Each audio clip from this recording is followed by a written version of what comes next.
U.S. stocks are seeing their worst start to the year since 1995. That's versus global markets. It's not just that the U.S. is down slightly, it's that the rest of the world is up sharply. For the rest of the world to continue to outperform the U.S., they were going to have some fundamental follow-through. And frankly, that's not what we're getting quite yet. U.S. stocks are seeing their worst start to the year since 1995. That's versus global markets, and it's according to data from Goldman Sachs. We have the Goldman Sachs data, but we also have our own eyes. And we have seen, if you look at various indices around the world and the global performance, ex-US, it has been better. It's not just that the U.S. is down slightly, it's that the rest of the world is up sharply. Looking at since the beginning of the year, the U.S. is flat to down a little bit, while the rest of the world is up roughly 8%. Put that out over a year, the U.S. is up 11%, the rest of the world is up roughly 30%. And this is on a few things. It's on valuation, it's on concentration, and it's on a little bit of geopolitics. Starting with the valuations, you saw a note out from Apollo's Torsten Slok a couple of days ago. U.S. stocks are just getting more expensive. They're now trading at a price to earnings premium of roughly 40% over the rest of the world. Those stocks are just getting more expensive to hold while performance is lagging. The U.S. is also, as you know, Julie, highly overweight in tech. Investors are looking for some diversification right now. The rest of the world's equities can offer that, where the U.S. market is so heavily weighted toward these names that are going to be dependent on how the AI trade rolls out. Finally, we've just got this geopolitical risk premium on the US that kind of won't go away, whether that's Greenland, whether it's Venezuela, whether it's the Trump administration's tariff regime.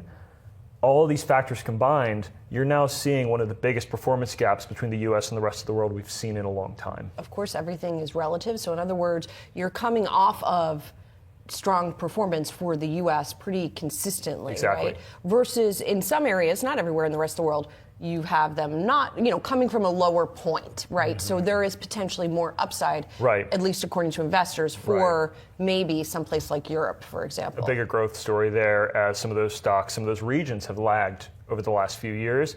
The U.S. has been ticking up. Now you see investors starting to look at the international case a little more closely. I've been talking with family offices, with hedge funds, with other big investors for the past few years. And even though there's no large-scale capital shift yet, it is something that's starting to be on the minds of those investors. And they're starting to say, should I be considering moving some of my asset allocation abroad? There's one country that keeps coming up over and over again as a place that investors like. It is Japan. And there is just now an announcement between the U.S. and Japan for Japan to begin investing in the U.S. $36 billion is the first tranche. It's in an area that you are very familiar with. Yes, it is. In the energy industry, which is interesting. $36 billion, and that's out of a $550 billion trade agreement. As you point out, this first tranche is going toward oil and gas and toward critical minerals. The majority of that money is going toward a very large-scale natural gas plant in Ohio, roughly 9 gigawatts of energy projected, and that's as Ohio is becoming a data center hub. So you see the play there for AI.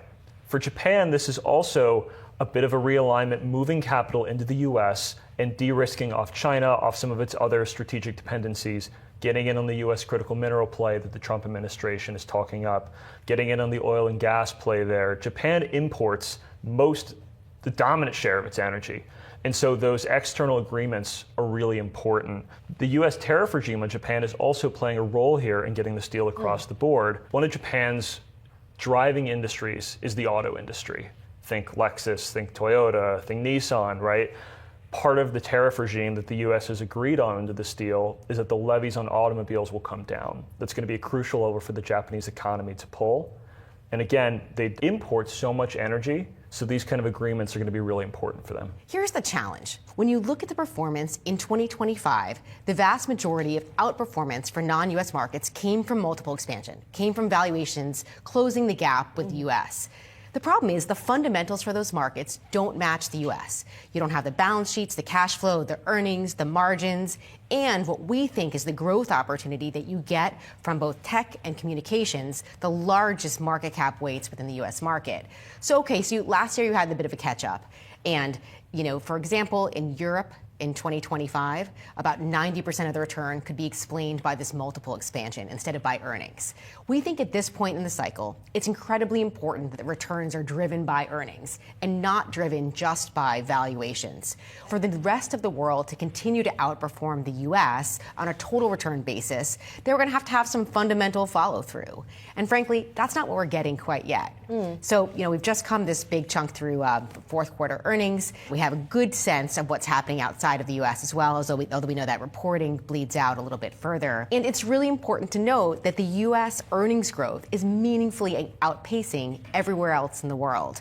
So while, yes, the U.S. looks like it's lagging, kind of flattish, the majority of the returns, once again, from outside of the U.S. are coming from multiple expansion. And currency adjustment also played a role last year. We're going to be watching that very closely. So we've already seen that rally. Are earnings going to back it up? I mean, but there must be some pockets of strength, some of the same trends that are fueling what's going on here, right?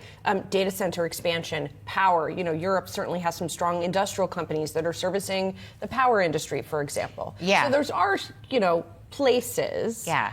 You're saying just like it's not as broad as maybe the multiple expansion would indicate. Even before this multiple expansion, when you quality adjusted US and European markets and also sector adjusted, you actually didn't get that massive valuation discount that is the narrative. Everyone says, oh, Europe is cheap to the US. Well, when you look at the companies in the semiconductor space, in the industrial space, things that we have significant secular growth, they were actually trading at multiples commensurate with their US peers.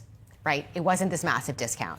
So high quality stuff was well owned, and lower quality things, particularly the banks, which have been the largest driver for Europe, were trading at a discount. And frankly, they should, because they don't have the same, kind of structural environment as the US.